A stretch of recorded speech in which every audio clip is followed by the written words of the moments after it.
बता दिया लोग के चालू बा कि ना पहले चालू बा बता दे मैं, आप देख लो चालू बा हो। चलिए नमस्ते प्रणाम सभी मित्रों को, मैं नितेश गरिमा रिकॉर्डिंग स्टूडियो मुंबई बोईसर से।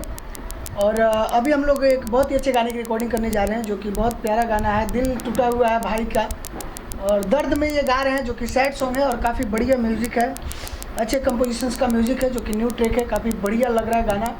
और आप सभी को मैं सुनाऊंगा ये गाना कैसे रिकॉर्ड कर रहे हैं अभी हम लोग। और आज देखिए स्टूडियो में काफ़ी सारे सिंगर भाई बैठे हैं, दिखाइए, यहाँ पे दोस्त हैं, मित्र हमारे। और ये बहुत बढ़िया सिंगर कुलदीप पागल जी, क्या नाम था आपका? कुलदीप पागल जी, जो कि बहुत बढ़िया ये भी सिंगर हैं, और ये पूना से आए हुए हैं। मैं आप सबको बता दूं कि पूना हमारे स्टूडियो से काफ़ी दूर है, लगभग 4-5 घंटा 6 घंटे तक का रास्ता है। वहाँ से भाई आए हैं और कल के ही आए हैं। यहाँ पे रहने खाने की सारी सुविधा है, कोई दिक्कत नहीं है, तो सभी लोग खुश हैं, मस्त है और रहे हैं। और बाकी ये देखिए यहाँ पे परदेसी जी हैं, ये गाँव से आके अभी ये प्रदेश में परदेसी बन गए हैं, किशन परदेसी हैं ये। और ये भी बहुत अच्छे सिंगर हैं, इनका भी गाना कल रिकॉर्ड हुआ, ड्यूट सॉन्ग है, जो कि कल शूट भी है, कल वीडियो का सेटअप है, तो कल शूटिंग भी है, इसके लिए सभी लोग रुके हैं और कल जाएंगे ये लोग।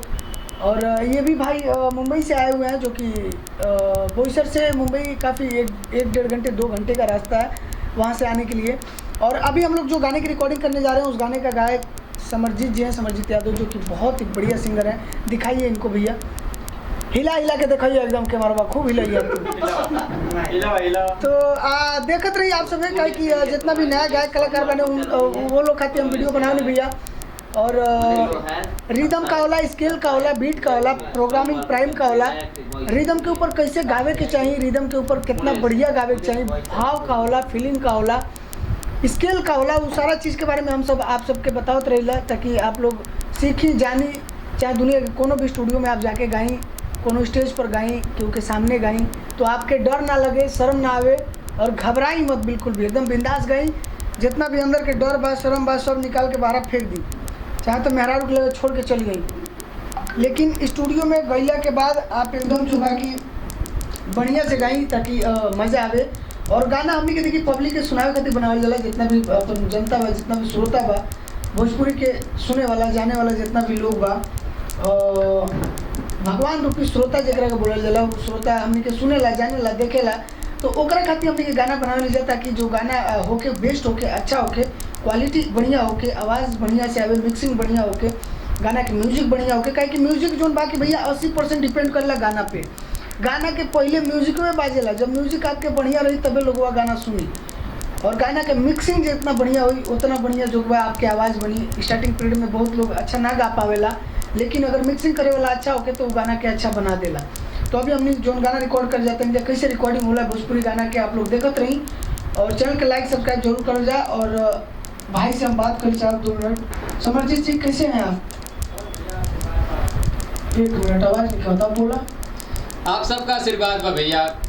गाना जो है लिखले में के लिखले बा गाना? ये भैया मेरे सोनू सांवरिया भैया लिखे हैं। सोनू सांवरिया जी, जो देवरिया के हैं और बहुत अच्छे राइटर हैं, वो गाना ये लिखे हैं। एक खेसारी भैया का गाना आया था, एगो नचनिए कारण कनिया के भुलाइए गईला ना, और वही ट्रैक पर ये गाना बाटे भैया। और एक म्यूजिक पूरा नया बाटे, कंपोजिशन पूरा नया बा, म्यूजिक भी हम आप सबके सुनाए, म्यूजिक आप लोग एक बार सुनी कैसन लगा तो वो बताए।